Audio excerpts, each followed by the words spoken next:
Hey guys, before we get into today's episode, I just wanted to give a quick shout out to our level 3 courses. Wem and I tried to sit down and do some big swanky radio advert and it's just not us. So I'm just going to chat about it for a minute. So our level 3 training is the same price as some other courses out there where you just get 5 days and you are out the door, do your coursework on your own. Our course is, for the same price, is 10 days of training. So for our May cohort, that's 5 days.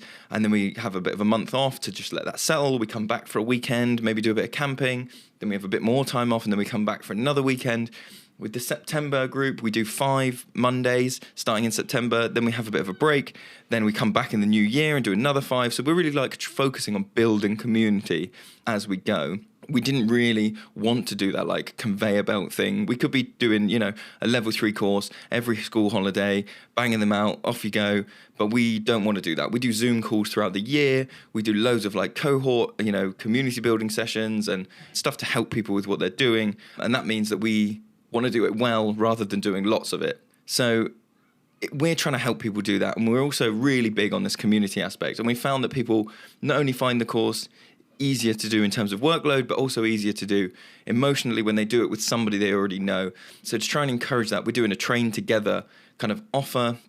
So if you and someone else sign up to do the course with us together, we'll give you some money off your course because we found that the success rate is much higher. People are much happier while they're doing the course, and it makes our life easier as tutors because, happy students, motivated students, we're all kind of getting on together.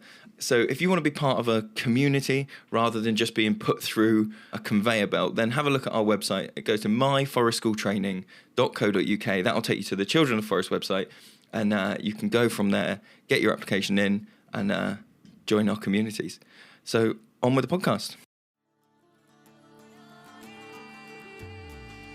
I'm Wem. And I'm Lewis. This is the Forest School Podcast. Let's go!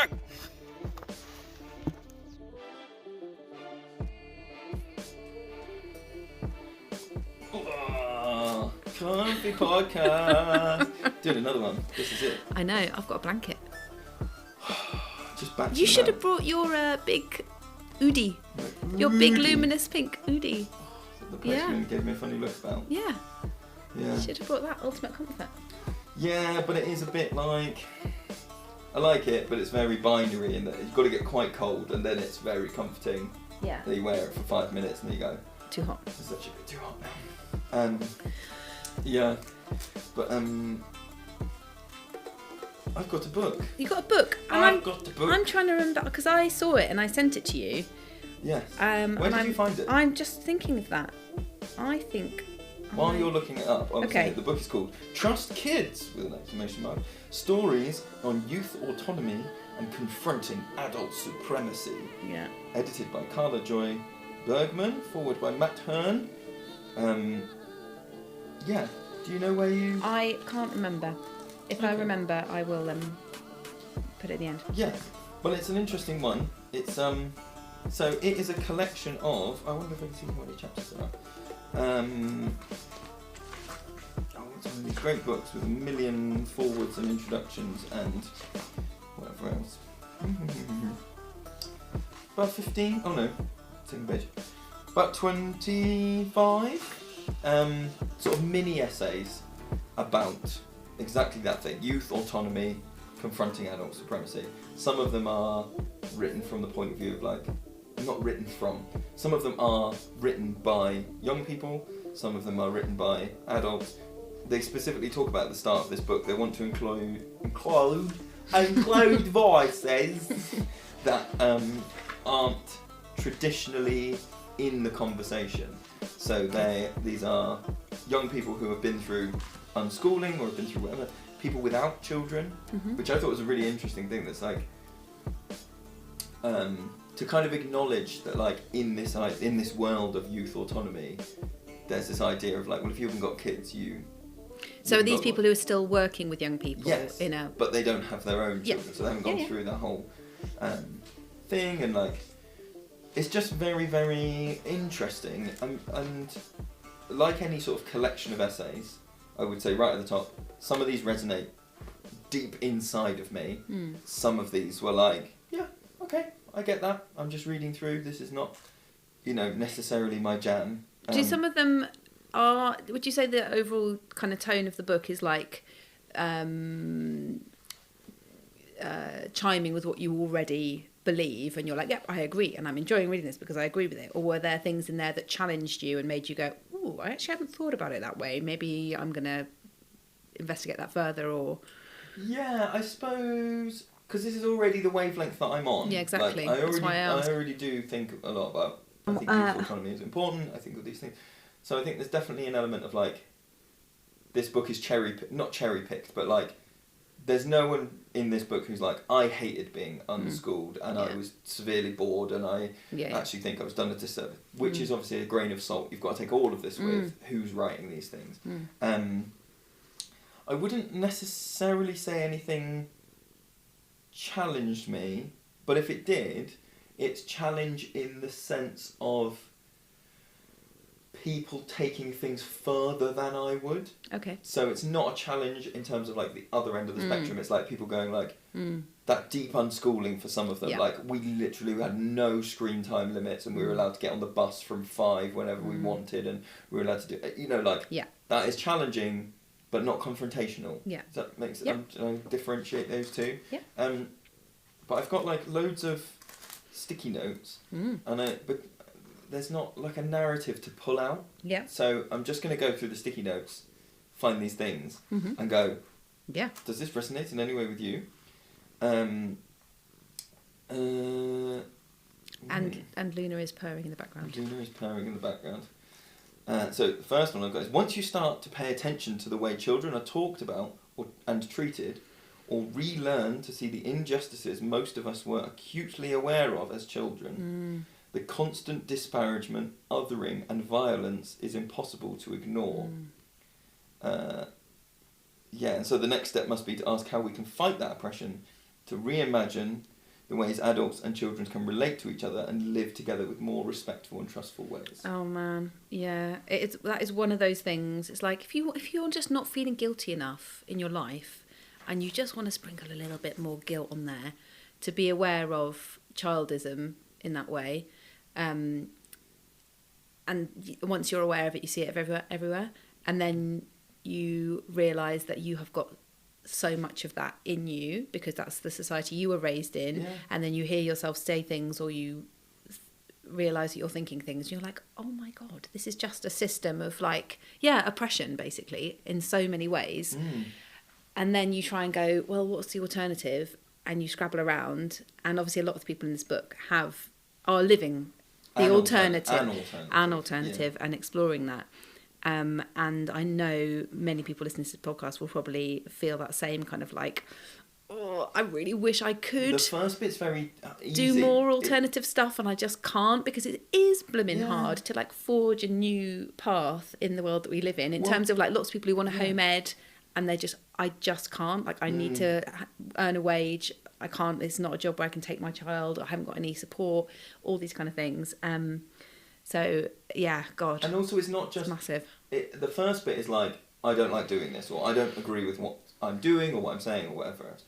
But then it's not just like a fork in the road. It's like a multi-section highway where you step off this mainstream education, mainstream parenting road, which is very laid out for you and very manicured. And it's not then you go, oh, and here's the alternative path. It's equally clear. It's like you step off it and you go, what are you doing? Unschooling? Montessori? You're doing world schooling? You're doing this thing? You're doing lots of this? You're doing none of this? You're doing curriculum? Are you having like boundaries, or like that whole thing of permissive parenting? You know, it's like, well, I'm having boundaries but not punishment, or do you know, all those kind of choices on a moment to moment basis. And I think early on in our working relationship, we had like quite a lot of discussions about like, but really, do we have to really think that whole thing about intention? Yeah. Do we really have to think about every single interaction we have with children, that none of it is instinctive anymore? Because a lot of those instinctive responses to children are not actually instinctive. They're like, they're deep, pre-programmed from so early on. Exactly. It's like, well, that's what I heard, that's what I see. That's what I received. Yeah, that's what I received. That's what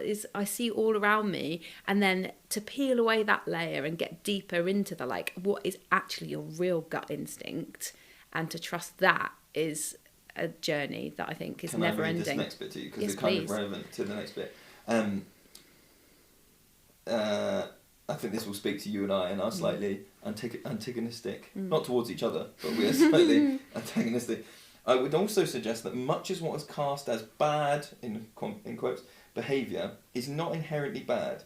It's simply inconvenient or dangerous to power. And like, that's a layer that I have like definitely unpeeled. It's just going like, oh, that is annoying if you're the class teacher and you can't have your authority questioned, you're doing whatever else. Like, but if I peel my own power off, then this isn't bad behaviour. And at that all. thing This about is like, inconvenience, which we would say, you know, in a kind of institutional setting with very little flexibility, because you are working in one building with however many hundred people, you're like, oh, I'd love to be able to give you that democracy or that freedom or that, you know, thing that you're asking for, children, but it's just too inconvenient on a scale of like doable and not doable. I just have to conform to this system. And then you get, and then you and I got to that point where you're like, I've been conforming, I can't do it anymore, walk away.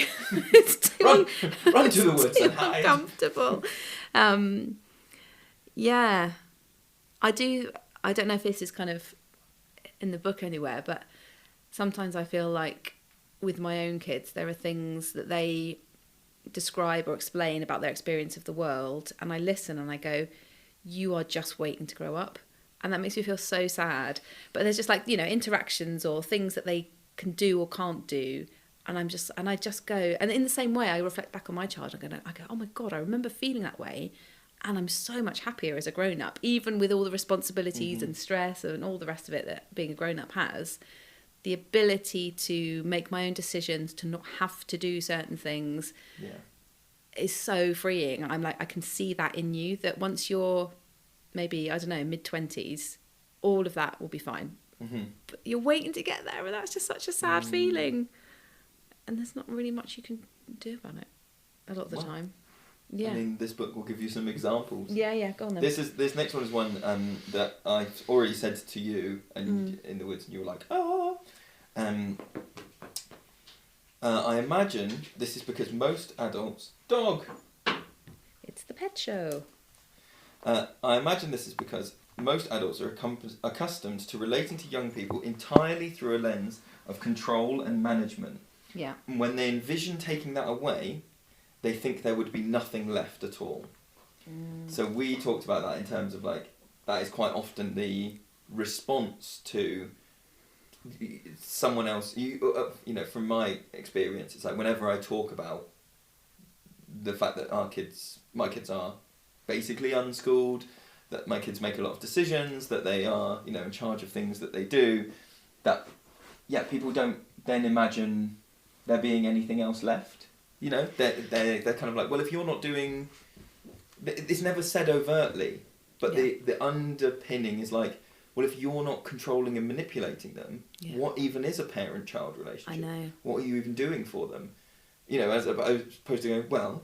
We're building relationships, we're experiencing things together, we're learning together, providing we're playing opportunities, games together. We're, you know, people are just fixed on that, like, what is the adult-child relationship? It's power and control. So when you go, well, I don't do power and control, and they're like, well, so you do nothing.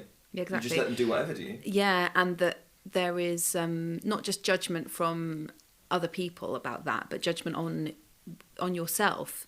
Yeah. Not you. Yeah, oneself, you know, that...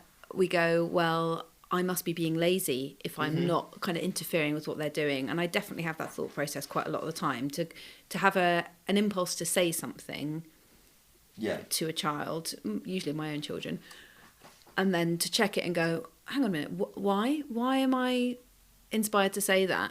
It is just to control what they're doing. Yeah. There's literally no positive reason for doing it. I'm not going to say it, you know. Yeah. In the same way that, like, I think a good litmus test for a lot of things is like, would you say this? Would you behave in this way with your partner? Because a partner relationship, like a marital relationship, it is not based on like manipulation and control and whatever else. And Depends. Yeah. I better maybe a different way of, you know, in Quality Worlds, Choice Theory. So I didn't read the whole Choice Theory book, but at the beginning, I can't remember who the author is now. It's on my shelf. I can see it from here. Oh yeah, Glasser, Malcolm Glasser. He says that you want to be having a relationship with most people, like a relationship with your best friend, that you wouldn't try and control your best friend or like demand things from them or have expectations that were like super high. Whereas we sometimes do get into that pattern with children and family and partners and parents, because there's something about, I don't know, being really super close. And I guess that thing about they can't run away, you know? Yeah. So it's like, well, I will actually say some stuff which is quite, and ends up being manipulative sometimes without even thinking about it, because that people are so close to you, whereas your best friend can choose to be not your friend anymore, and so therefore your relationship with them is actually way more healthy and respectful a lot of the time, and you know that they don't expect things of you that are beyond, and if they do, you can probably have a conversation about it or stop being friends if it is not working out, choosing your quality world and all those kind of things, whereas you can't really, you know, that family relationship or I guess, in a teacher-child relationship, don't often have the opportunity to like walk away and choose. Yeah. That you're just there, and therefore you might get into some kind of patterns of talking to each other in a way that isn't entirely healthy. Anyway, go on, hit me with another one. So this next one is talking about it's a chapter called Already in My Bones. And it's a person talking about their grandmother.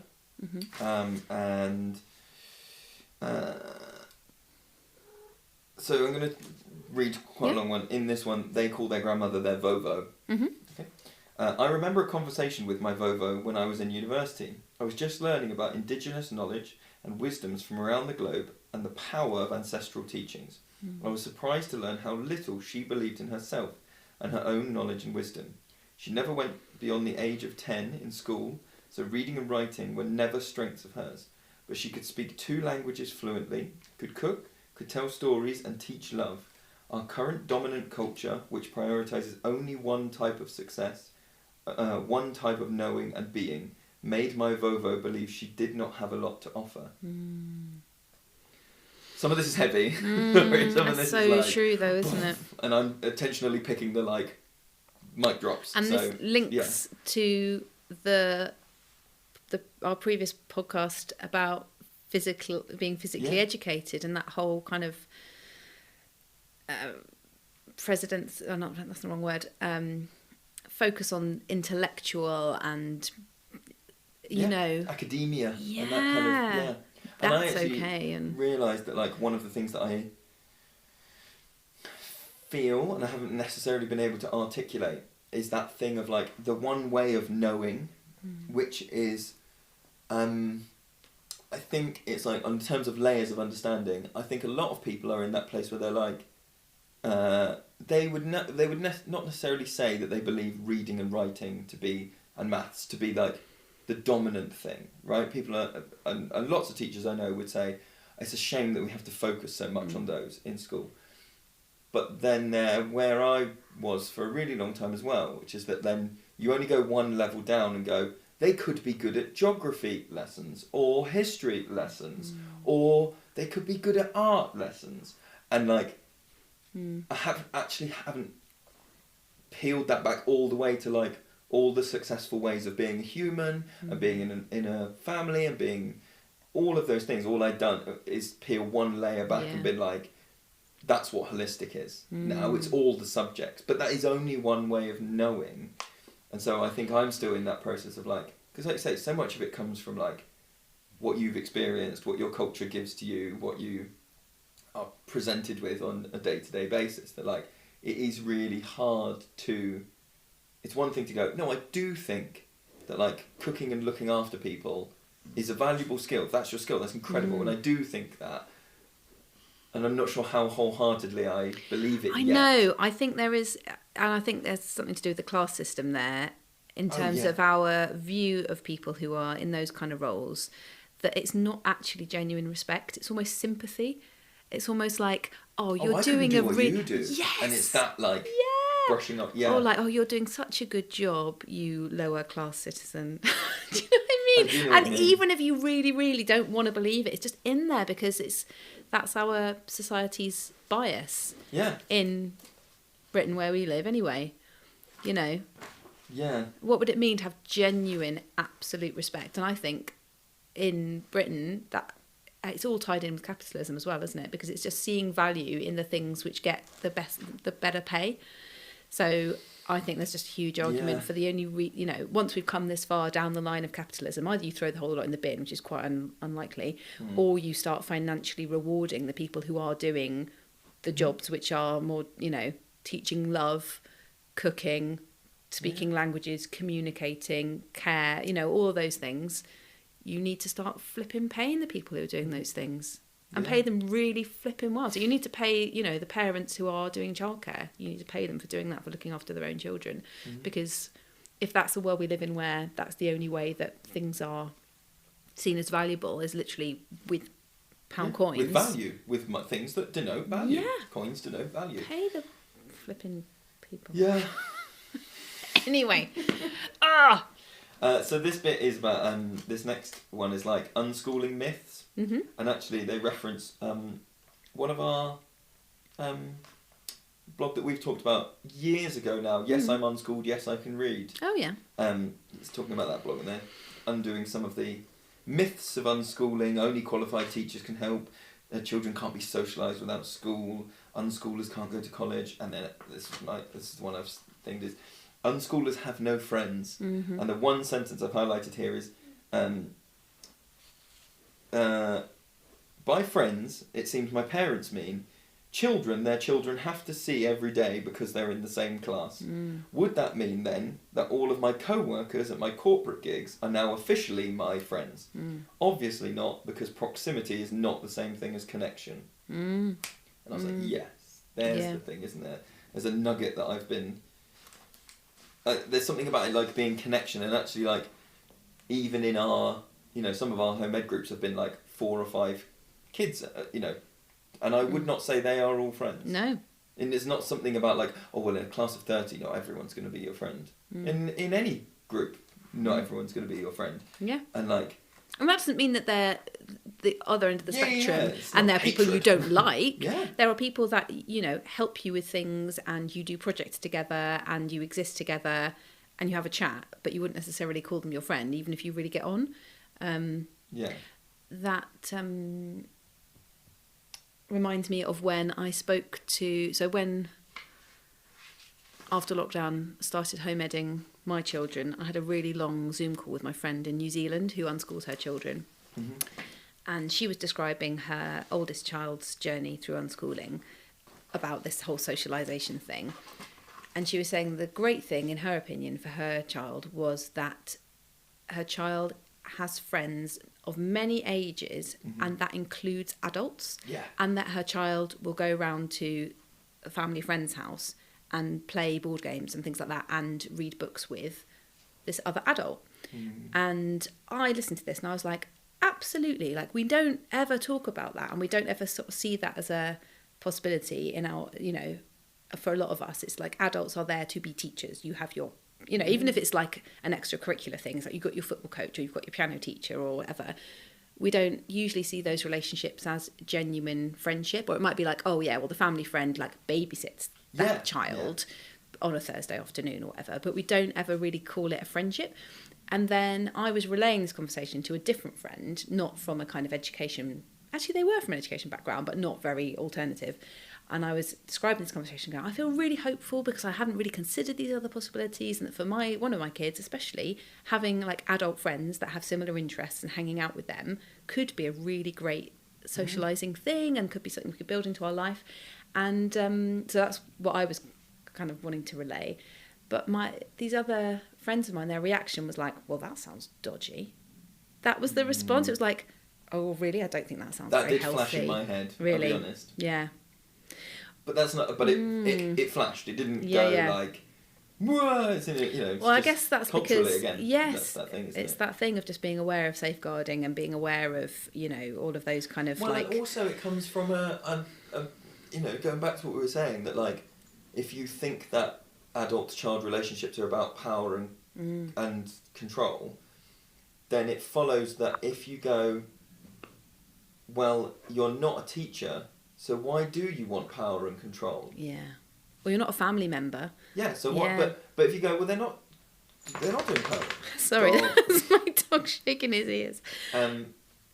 Yeah, it's the assumption that like that adult is doing power and control in that relationship. And what are they getting out of it? So that's But that's what I mean. dodgy. Why do they want that power? As opposed to Yeah. like when your kid goes round to their friend's house to play, you're not going like, oh, the kid probably wants to do power and control with my kid. Why? What are their angle? What are they getting from my kid? I don't know. But I think it shows how far we've come from that kind of like village mentality of, you know, that it's not just the parents, the immediate family and the teachers who have a role in raising a child. It can be many other people, but we've come a long way away from that now. Yeah.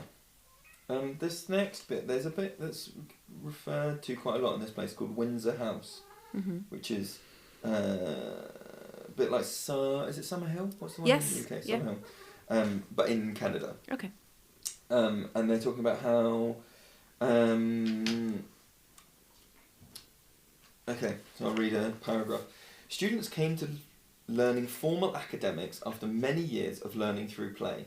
They asked teachers and their parents for tutoring and lessons. It was remarkable how, decade after decade, students would ask for classes to, in quotes, catch them up with their peers in conventional school, right about the same age, somewhere between the age of 10 and 13. It would take about a year, 3 mornings a week, to teach maths and writing skills and a general overview of social studies and science concepts that brought these students up to grade level. Alumni students reference a moment in their early teens where a switch goes on in their head and suddenly they realise that they want some skills to be independent and to be able to engage with mainstream schooling should they choose. This led many students to choose to attend more mainstream schooling in their middle school years, and a few chose to stay at Windsor House. Either way, the students came to their own understanding of what it means to be educated. I've read that idea before, and I Yeah. think it's very hopeful. And again, it's one of those things where you can just get it from first-hand experience, or you know, from working with your children, or being one of these kids that was like, "Yep, I didn't learn to read till I was a certain age, but then I did it like that because I really wanted to do it and I was in control of it." I'm ready. Yeah. There's loads of stuff like that, isn't there? I feel like that's the theme. Is like you can. I always feel like reading is a really good example of like you can absolutely drum the joy out of it. Loads of people know we shouldn't be doing phonics from 4, like we do in the UK. Sometimes even younger because the best preschools are the ones that do phonics from an. You know, you could just drum the joy out of it because you start at 3, and then you get 10-year-olds who have a certain level of reading. You can just wait. And then go, oh yeah, it only takes a month now. Or it only takes a couple of months now, and you've still preserved that joy and achieved the same thing. It's like that. It's that drive for like early progress, and you know, like what are you doing, and it needs to be visible progress. You know, you don't see the visible progress towards phonics in 7-year-olds that are learning through play, but it is happening. Of course. It's just not visible progress, and Yeah. I find that very, challenging. This one is in changing the context.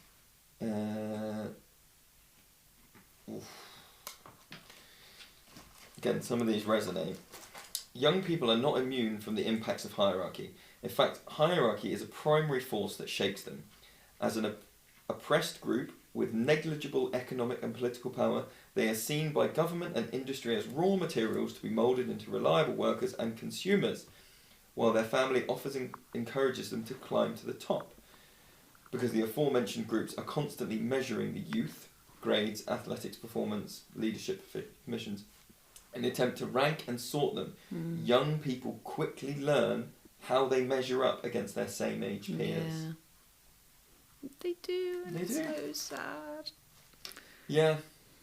And then this is the bit that I was talking to you about before, where they had someone come to this Windsor house who, when they were told they were in charge of their time, took a laptop, went into a cupboard, and stayed in the cupboard until it was time to go home. Did this every day. The teacher started to question, like, God, what if the parents ask what he's doing? What are we even providing? after a month, this person came out of the cupboard and then joined in with everything. Through no coaxing, they just were ready. They just needed. They said they'd never been in charge of their own. And that's time so and relevant education. for a school, isn't it? Especially those of us who run sessions all day. And it just reminds me of that holiday club we ran quite early on, where some children just decided to hang out in the scramble net, chatting for a very long time. Do you remember that? Yeah. And we had that same wobble about like, well, parents are paying us for this, and really, is that okay? And should we be doing more? And of course, we did offer lots of other things, and we're chatting with them, and we're communicating with them. But that, the title of the book, trust kids, and it's and maybe it's what they need right now, or maybe they are experimenting with, do you really mean this? Do you really mean that I'm allowed to choose whatever I want to do as long as I'm not hurting myself, other people, or property? So I'm just going to carry on doing it for a slightly longer time than might be socially normal, just to test, to see whether I can trust you when you say that. And then, the behaviour afterwards, it's going to be very different to the behaviour that if you'd force them to do it. That's the only way you can actually peel the hierarchy off. Is as much as you can say, like, look, we all get to decide, until you've stress tested it. Yeah. It's all words, it's all piss in the wind, isn't it? Like, really. Yeah. So it is that really difficult thing of like faith and trust, and that there's just trust on all angles of this, isn't there? Like, the kids have got to trust you. That's what they're testing. Can I trust you? You've got to trust them to know what they need most, which is like, if they've never had that before, that can be a massive leap. You've got parents trusting us, which is, one of the biggest, or head teachers trusting you, or that's, another pressure that you've got squeezing you as a forest school leader from both sides. It's, tricky. I feel like I need to slightly do a little bit of a trigger warning. This next one is Abolish High School. So we're skipping through them, and they're talking about homophobia, queer sensitive stuff. So that's the subject we're on now. So skip ahead a few minutes if that's not your jam. In 2010, Dan Savage began the It Gets Better project, which has gathered and posted video testimonials from gay and lesbian adults and queer positive supporters to address the rash of suicides by young queer people. The testimonials reassure teenagers that there is life after high school, that before long they'll be able to be who they are without persecution, able to find love, able to live with dignity, and able to get through each day without facing intense harassment. It's a worthy project, but it implicitly accepts that non-straight kids must spend their formative years passing through a homophobic gauntlet before arriving at a less hostile adult world. Why should they have to wait? Oh my God. Yeah. Apologies. Yeah. It's and I'm cherry picking bits, but like there's like 10 pages of writing about this, and it's like, similarly they're talking about age banding children. This sort of levelling has a very destructive effect by artificially creating social units in which everyone is the same age. The ability of children to help and learn from each other is greatly reduced. Such units automatically create the conditions for competition, pressuring children to be as good as their peers. In a group of 10 children of quite different ages, there will naturally be much more cooperation than in a group of 10, 12-year-olds. Now, I hadn't necessarily considered that one of the things about being in a single age band is that you are forced to compete because the comparison is so direct. Like, we talk all the time about like mixed age groups learning from each other, teaching, but I've never considered that one of the reasons they're able to do that is because they've had all this thing stripped off of like, well, you're not in competition with me, I'm not in competition with you, we're not all in the same class vying for the same teacher's attention, vying for that limited resource, vying for that, Unless you are awarding certificates or gold stars at the end of a term for the person who has made the most progress in firelighting, or because that happens. It does happen. I'm just gonna, You're doing mic drops now. I'm supposed to be doing the mic drops. You're not supposed to steal my it thunder. just depends. It's not just about that mixed age thing. It's about the atmosphere of the setting, surely, and the expectations of the adults. You can still have a mixed age setting and introduce that element of competition. Yeah. Definitely. Okay, so this one has got. No, they don't necessarily go into. Oh, this person has got a Maori background. So there's lots of words in here that are Maori. They're talking about Maori things. This is a written book. I'm going to butcher some words. I'm so sorry. But they're talking about. Well, how would you pronounce an O with a straight line over it? I have no idea, I'm afraid. So the word is Korero. Korero? Korero? So Korero, he's talking about this being a conversation, a way of talking, they're these meaningful chats. And saying Korero isn't a lecture with a speaker and a listener, one active, one passive. I think society sees the parent-child relationship as a one-way flow with the information and teaching going from the adult to child. Korero is a relationship of sharing. It goes both ways. There's a really important wakataki that attests to this, which is these little Maori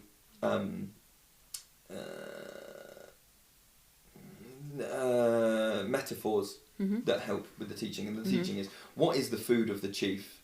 It is Korero. The conversations. I like that idea of it makes me think about conversations I have with my kids in the car when there's you're both looking out the window, you're not looking at each other, you can actually have this two-way conversation. So this is an interview with Helen Hughes, who is the person that set up this Windsor school. So there's lots of stuff from her students. This is an interview with her. Actually, I really wanted to highlight. I'll read this, and then I will say what I think. In 1971, Helen co-created Windsor House, an alternative K-12 school in North Vancouver. For nearly 50 years, she was the matriarch of this democratically run school community, which shut its doors in 2019. The number of people who benefited from Helen is impossible to determine. It includes not just students, staff and families directly involved in Windsor House, but also all who these folks encountered. The ripple effect is immense and truly awe-inspiring. That's, if I could crystallise that somehow, and when you're having those burnout days, when you're having those this is not to remember how far the ripple goes, because we're just we were talking about that pressure thing of trust from the kids, trust from the teachers, but understanding that what we're doing has a ripple from when these learners are going to be in their 80s. Yeah. We are, and not in a selfish yes, I have created an empire. Yeah. In a just the kind moments, the meaningful time, the relationship, but that might seem insignificant, but you just holding on to it is a ripple. And actually, we were asking you, we've got these cards that we pull out for sort of deep and meaningful questions around the circle. Yeah. And you pulled out one the other day, and it was it? I can't remember the exact phrasing of it now. It was about going forwards in time. The thing about the future. Yes. Or talk to someone in the future. You could see a crystal ball, and you could see into the future. What would you want to know? Was the question. And I wanted to know not just how my kids are doing when they're adults, but I want to know what they're up to as elderly people, because I guess that is kind of that ripple thing of I think this is a really weird sentence, but my hope is that my kids are really cool grandparents, and that sounds really odd, I know, because they're 5 and 3, but to already imagine the moments that I'm having with them, if they then pass that stuff on to their kids, they then pass it on to their kids, where will it be in 80 years' time? Like, I don't know, that was kind of like a nice light. I felt like I needed to, because a lot of this is quite heavy. I wanted to be like, there's some powerful stuff in this, and like, yeah, again, that trust and autonomy might seem really small at the time. You know, like I was allowed to go in the cupboard. I was allowed to not join in the morning circle. I was allowed to decide what tools I needed. But like the ripple of that stuff is hopefully like massive. And here's a bit where Helen is talking about patterns and patterns of behaviour. So the question is, excuse me, do you have any ideas on what the next project might be? Well, what are my strengths? I don't cook worth a damn, nor clean, nor garden, nor exercise. What do I enjoy? I observe people and listen in order to understand. As a result of this, I notice patterns. One of these patterns is that when people are in conflict and when they start to reason with each other, they often use reasons as weapons. They just keep coming up with reasons and counter-reasons, and eventually the strongest, richest, loudest person wins, leaving the other person resentful. I rarely see someone say, "Oh, I see your point. Of course you're right. Let's do it your way." So, for me, using reasons as weapons is like a lens that's just gone into loads of my like memories of conflict management and going, oh, fuck, I do that all the time. That's interesting you say that, because I read a similar thing recently saying that if you're an adult with some kids, Yeah. don't have to be your kids, and there's a thing that has to happen, like we are going to go and do this thing now, and it might be something that they're less keen on doing. Like, we have to go to the shop now. Yeah. I can't leave you in the house by yourself. We're going to go to the shop. And you might be watching a great program that you're really enjoying, and that we are often tempted to go to exactly that. Use the reasons to, and what we think we're doing is helping the person to understand why these things need to happen, and therefore they're going to be more agreeable to doing it, and it'll be a learning experience or whatever. And this person's point writing this was actually, the more reasons you chuck at it, the more controlled that person feels, and the more manipulated they feel, and the less control they feel like they have. I'm not sure I agree with this. I don't know yet. It was a new thing that hit me in the same way as you. Yeah. And that actually, the advice of this person was saying, stop with the reasons, stop with the lecturing, stop with the, and this other reason, because I am an adult and I know best, and let me like hit you over the head with these reasons. That you go, it's time to go. I can see that you're angry about that. I can see that you don't want to go. It's completely fine to feel angry. We are going. And that's it. No reasons, which you could read as being actually really controlling and really like authoritative and dictatorial. But their argument was to focus on the emotions, validate the emotions, go, I understand, and if you want to talk to me about it, then you can. But I know that in time you will be able to make yourself feel better. You've got the tools, or you will be able to have the tools to make yourself feel better about the situation. But we're going now. And I was like, that's really... It's challenging. Challenging.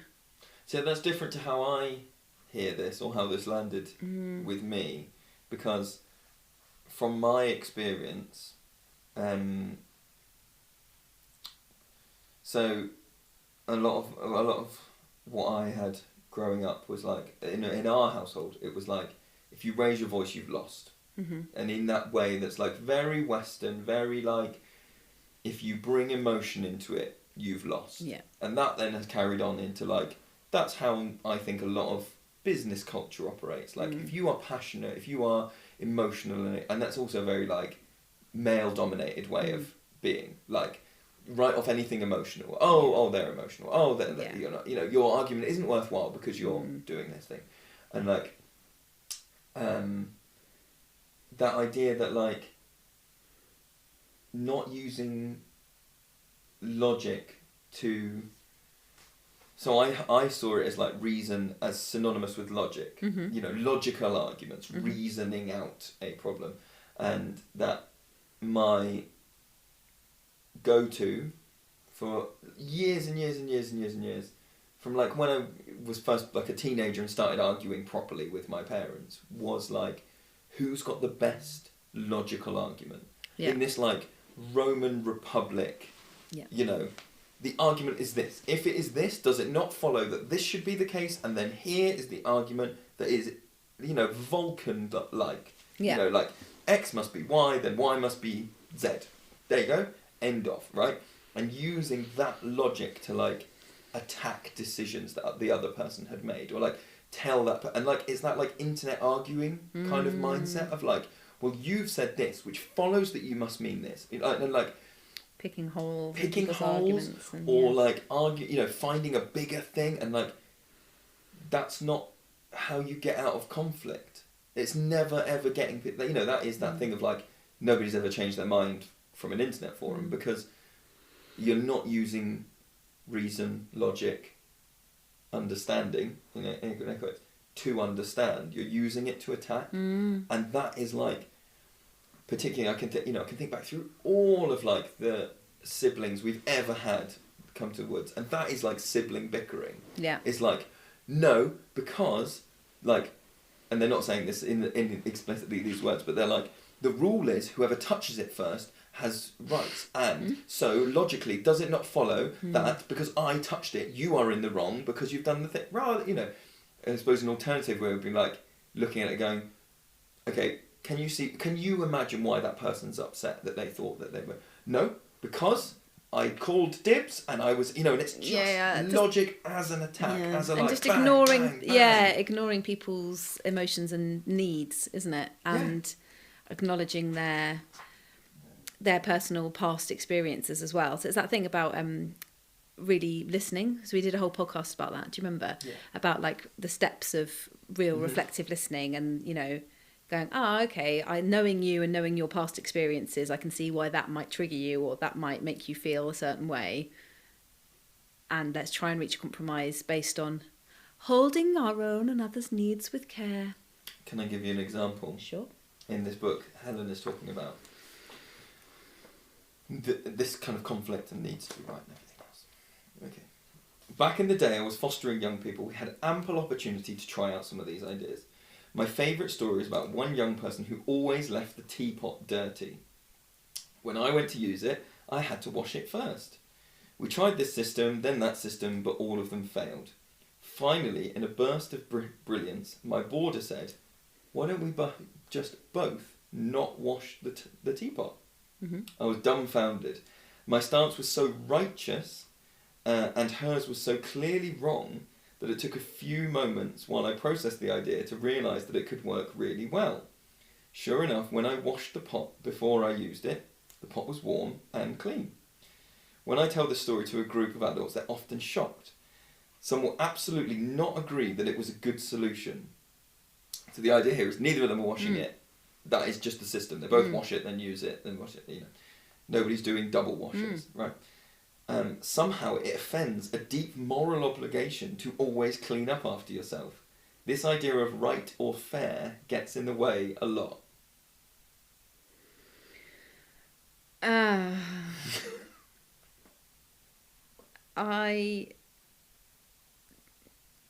both struggle with that and completely I'm like, well, yeah, of course. At the same time, because I never clean my teapot, ever. And why, you know, because a lot of those like socially accepted norms in my world are already out the window. So I'm like, well, yeah, of course. You're the person in this who doesn't wash the teapot. Yeah, I am. So you're looking at it from that point of view. And always have been. Yeah. And so then when the person comes at me with the like, it's the correct thing to do, I'm like, I'm sure it is, but there isn't the capacity in my brain to have that ability. I am unable to clean the teapot for you, however much I care about you. But don't you think this comes up so much in like general conflict and education in like, and I say education. You go, why are we all doing this? Why are we doing this? Just put it in the bin. Yeah. Why? I definitely agree. There are a lot of, but that is my natural inclination anyway. Like I said, To the we're extent where- antagonistic people. To the extent where, or just like, because it's not lazy, because that would be talking in a bad way about myself. Because it isn't lazy. Yeah, it's no, just it's not. a kind It's of. not. I do feel like probably both you and I have a sort of healthy idea of like the things that are necessary or unnecessary. For example, in running a childcare setting. Our idea of what's necessary and unnecessary is right. Correct. And everyone else, and everyone else is wrong. Yes. No, I just sort of mean in terms of like, why would you instigate a thing or a process or a routine or an expectation that actually is unnecessary? I don't think we've got very many things like washing a teapot that are, well, I'm just doing it because it's the right thing to do and it's good learning for the thing. And actually, no. I almost think I am more the other way, where the wheels have just come off. You're not even washing the teapot before you use it. You're just going for it. No. No, I'm joking. But I just think that is really interesting to have a check-in when you're in those moments of like, this system isn't working. Yeah. And so for a lot of forest school leaders, that is like, the big one. The big like low-hanging fruit here is like, it's just not working doing a circle where we all go around one at a time and say that thing. And like, that's that feeling of like, well, it's the right thing to do. That's the right thing to do. Everybody gets a say, and that's the right. Like. Can I take that one step further and go? Forest school in general, it's not the right thing. No. The one where I'm kind of, there's moments where you're like, okay, what is holding as many people's needs and my own needs with as much care as possible, and I genuinely don't know, is when, for example, with the circle.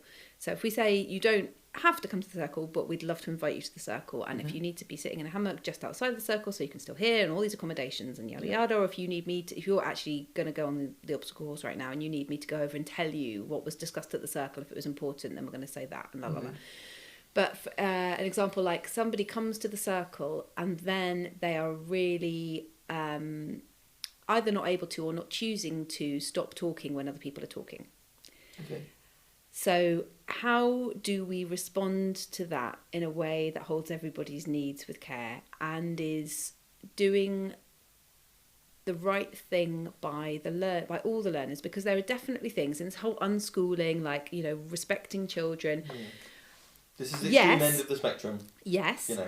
Then going on to permissive, no boundaries. Actually, you're doing those children a disservice because they have to be citizens of the world. They have to be citizens in society in which they are growing up. And that there are definitely some areas where children, if you are just entirely letting them be free, are going to do stuff that is going to annoy other people or be so, what was that word, inconvenient, that it will do them a disservice when they are adults, that they won't be able to get what they need or make connections that they need because they are behaving in a way. Do you know what I'm trying to say? Yes. And that is the worry, isn't it, with anything like that, with unschooling, is like getting into the realms of permissiveness in terms of you are doing a disservice by not putting in scaffolding, not supporting, not guiding, not pointing out something, because you are the adult. I think there's a difference though, isn't there, between pointing out and enforcing, and that's maybe where in that example, that would be a really good example of like highlighting. So you and I do this a lot already. We'll just go like, we will model like, I'm not feeling like I'm being.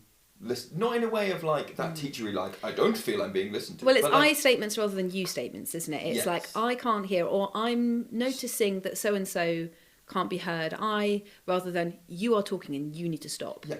So it is, just pointing out and I guess continually doing that. And it until comes from a penny point drops. Of empathy. The point is not, and it's that righteous thing again. It's like the reason we're doing this is not because it's the right thing. It's the good thing. We're doing this because of the impact it has on other people. Yeah. So like we are, even if we're not listening, in air quotes, we are being respectful and civil while we're in this circle because of the empathy, or the benefits that we know it has on that person.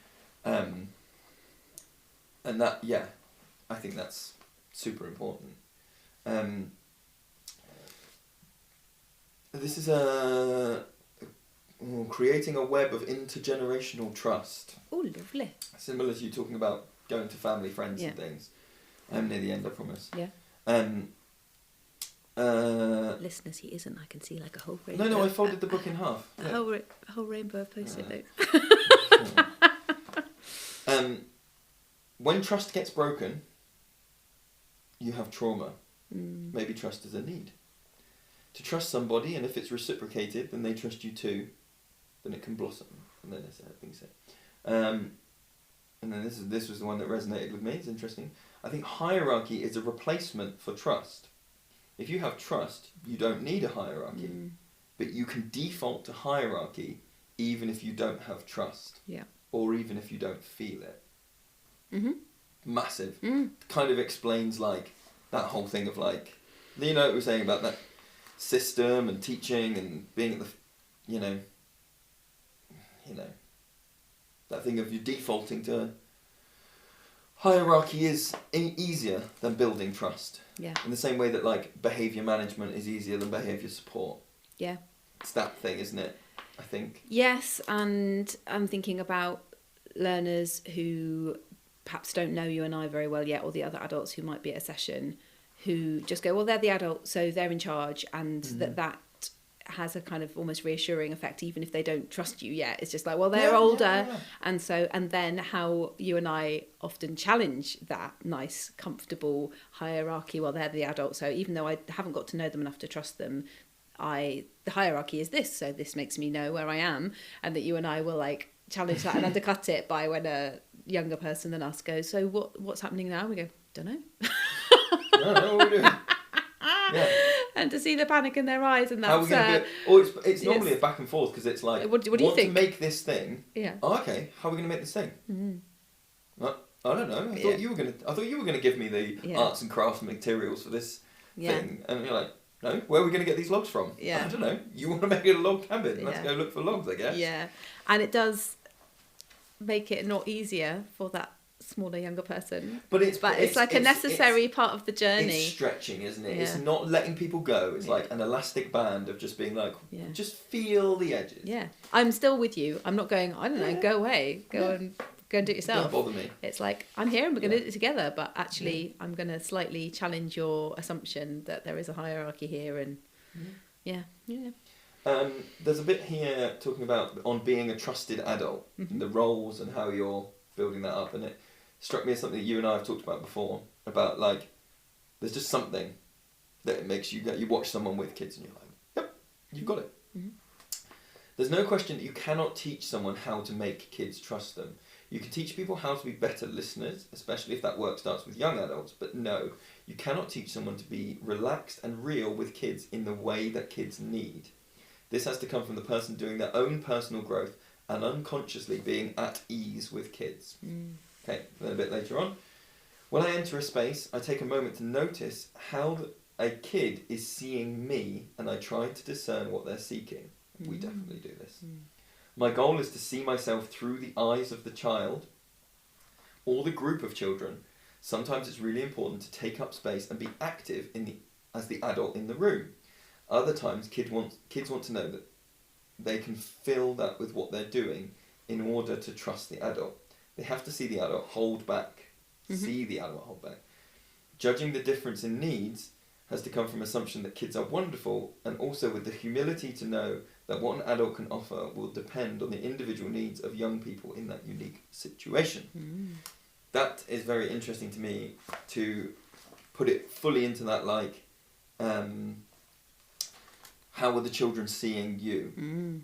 Which I think is under-talked about, undervalued as a thing, as a technique for, like, if you want to be a more empathetic, wonky forest school leader, get yourself in that mindset. What's that person seeing of you? Not what are you giving them, what are they seeing?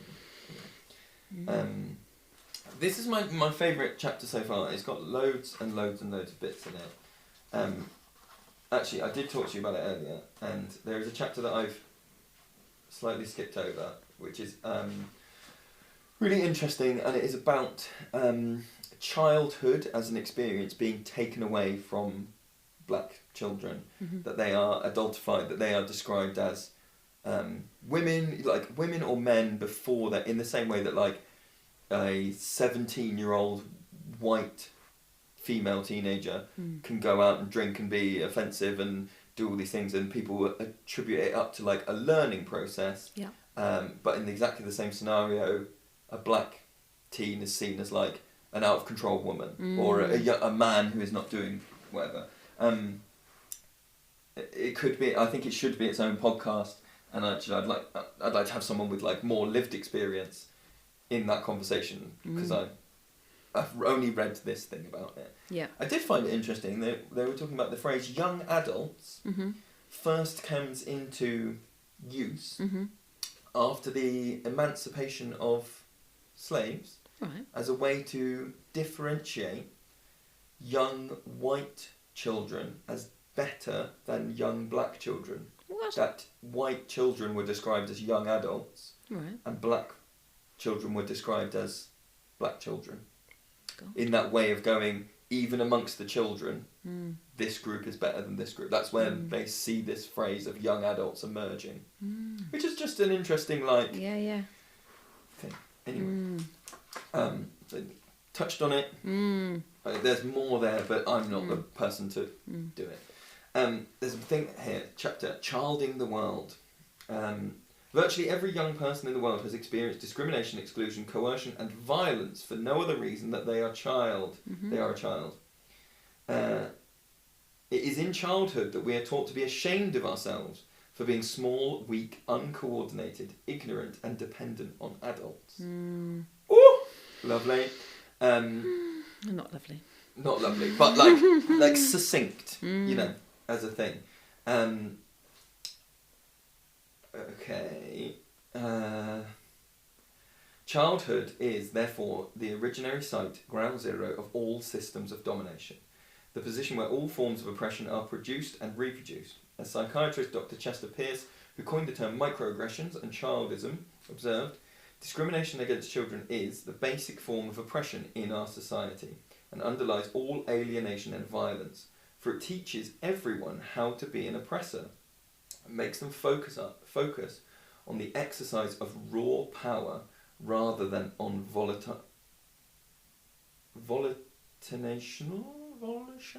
humaneness.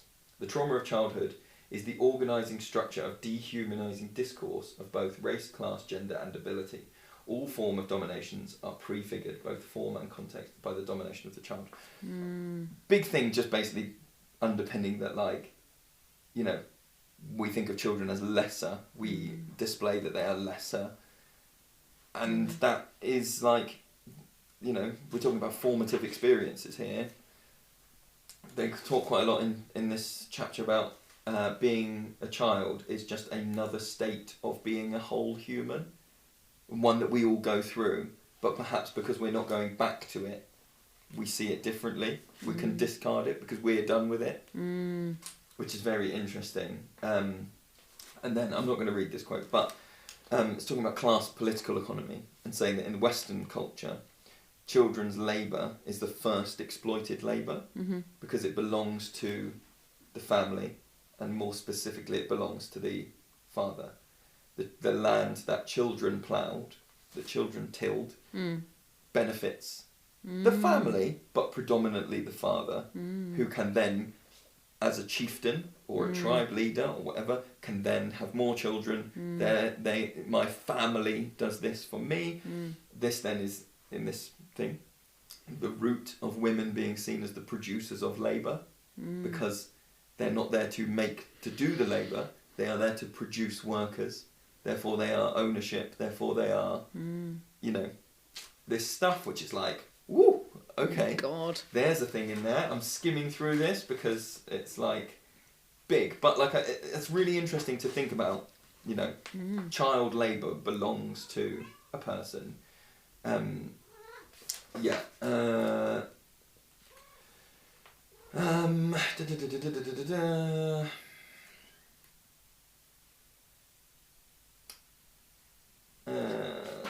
I'm not going to touch on the bit that is about children coming into the world agendered, which is in there. Yep. It's an interesting bit to touch on. Okay, disability. To address disability, we must understand that it is structured according to the degraded notion of childhood as a stage closer to the animal than human. So being a child is like being... we see this expressed in the way that intellectual or cognitive disability, in quotes, are indexed as alleged stages of childhood development. Not only is IQ an age-based metric of intelligence, but the terminology of cognitive disability, i.e. fool, moron, idiot, imbecile, are defined as reference to a child's progression through various intellectual benchmarks. The moron is someone who is between the ages of 10 to 12, imbecile is someone who's 4 to 10, idiot is someone who's 3 or younger. I've never heard that before. Yeah, it's quite interesting. So these are obviously medically historical terms. Historically, these classifications have corresponded to distinct form of labour. Labour deemed suitable for children of different ages then becomes, the thing. Likewise, to be... I'm skipping ahead now. Likewise, to be physically disabled is to require assistance to move, walk, grasp, or eat in the way that most assist an infant or a toddler. In general, disability is shorthand for dependence of the child and their ethical demand for care, which we already view as a regrettable impingement on the exercise of adult freedom. Yeah. Sorry, Oh it's big. Yeah. It's big, and I'm like, Yeah. Actually, I'm going to stop because that's such a big... It's that thing, I bet this is going to be my tummy rumbling, sorry about that. I just keep coming back to the thing that I read in Holding Space that we putted about the difference between sympathy and empathy. I think I said this earlier. And really challenging yourself in times where exactly that and disabled people will voice that they get a lot of that sympathy a lot of the time. Oh, poor you, why do you have to use that wheelchair, and oh, life must be so hard, and that there is a big difference between that kind of sympathetic response to an empathetic response. And the empathetic response, rather than going, oh, poor you, will go, God, it would be really hard to get into this building if I was you, so I'm going to actually change the access to this building. And that you can apply that same sympathy, empathy thing to the way that we view children, in terms of viewing them as, just crap adults that can't do things yet. It's like, oh, well, poor you'll be able to do it one day, rather than an empathetic response. And again, if we are having a sympathetic response to children, it's not necessarily our fault. Rather than just kind of beating ourselves up about it, it is the society that we live in. And a lot of the time, and that whole age-related expectations thing of well, you're only here, but you're expected to go here, and rather than that, I don't know. It's massive, isn't it? It's massive. But I'm just definitely working on that at the moment in terms of my response to any human of any age, of anyone I come across, is my response here verging on the sympathetic and therefore completely unhelpful, quite disrespectful, and usually there for some kind of pre-programmed bias. I mean, not pre-programmed in terms of I was born with it, but society has. Culturally programmed, Yeah. Or making assumptions, if it's not a bias. And I'm really working on that at the moment. Yeah. Which goes back to that thing that the book said and that you said to me the other day in terms of me coming across adults where you're actually you're doing some work. You're doing some work on yourself and you're examining your responses, as opposed to people who are just moving through life, just doing the same things they've always done. And Yeah, I think there's something... Again, it's talking about cultural programming and particularly teaching cultural programming that I'm doing the work on right now, which is I'm so much better than I was when I was in the teaching system, but I still don't think I've completely pulled off all those things of a child of X years not behaving in a way or achieving things that I think are capable of an X way in my head putting them, because it's like a shorthand to go, they're 8 but they're working at about a 5-year-old's level. Yeah. Or like, because they're 8. Their age has nothing to do with it. This is a way of being 8. And like, oh, they're 7 but they're working, they read like a 9-year-old. Or they work like as if that's a great thing as well. Yeah. Just that age-related ability being better. Like, and if it's so hard to step away really hard. from. That's why I'm saying I haven't got rid of it. hard. I'm just like, I've seen it now. And that's the first bit, isn't it? It's like seeing it and then going, okay, now I've got to reprogram my own mind to be going, they're being 7 in the way that they're being 7. They're being 4 in the way that they're being 4. Some stuff moves in ebbs and flows, and some stuff that, they're working on this, they're working on this. Or even they're not even, it's almost like they're just being a human in the way that they're being a human right now. And there's moments at school when you're completely in flow and those thoughts aren't even occurring to you. You're not kind of going, oh, actually, hang on a minute, I shouldn't say that because they're only 4, or I should be really stretching them because they're 12 now, or that you're completely in flow and you're in the moment with that other human. Yeah. And those thoughts aren't even occurring to you. And obviously, like, I think that's the ideal. Yeah. And it's really hard to be in that state all the time.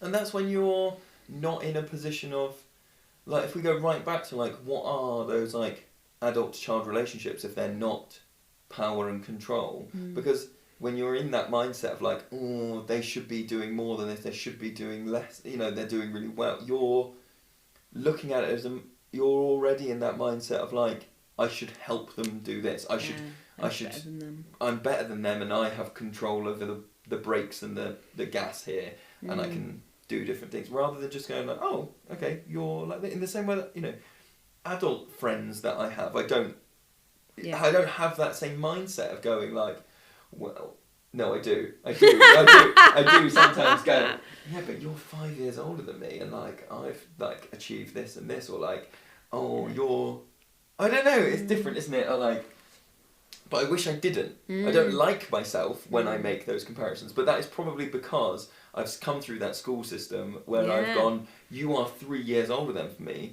so therefore as an adult you should always be 3 years ahead of me. Yeah. You should always, and you're 10, you're 10 years older than me, and you don't wash the kettle, so like, but do you know what I mean? Like, the more of those things you can highlight and go, oh, got to peel that off, got to do some work there. I really like this book. I've got like 20 pages left.